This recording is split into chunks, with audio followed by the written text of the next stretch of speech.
Hello hi good morning friends. இன்றைக்கி நான் idli powder சேர்த்து அங்கே காமிக்கிறேன். எங்கள் வீட்டில் இட்லி பொடி இப்படி தான் செய்வோம். உங்கள் வீட்டில் நீங்கள் எப்படி செய்வேன்னு அப்புறமா சொல்லுங்கள் எனக்கு.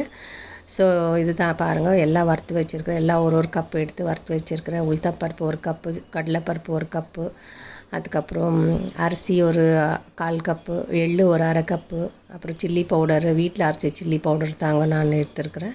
எல்லாத்தையும் எடுத்து வறுத்துட்டு நல்லா ஆற வச்சுட்டு அதுக்கப்புறம் மிக்சியில் போட்டு கொரப்பாக அரைச்சி எடுத்துகிட்டு வந்துட்டாங்க. அது கூடவே சில்லி பவுடரும் ஆட் பண்ணிவிட்டு அதையும் மிக்சியில் ஒரு ஓட்டி எடுத்துன்னு வந்துட்டாங்க. பாருங்கள், அரைச்ச பிறகு இப்படி தான் இருக்குது. ஒரு தட்டில் கொட்டி நான் ஆற வச்சுருக்கிறேன். இது ஆற வச்சுட்டு அப்புறம் டேஸ்ட் பண்ணி பார்த்தா உப்பு கொஞ்சம் கம்மியாக இருந்துச்சு. அதுக்கப்புறம் கொஞ்சம் உப்பு போட்டு கொஞ்சம் பெருங்காயத்தூள் போட்டாங்க கடைசியில். அது பெருங்காயத்தூள் போடுறது நான் வீடியோ எடுக்கல.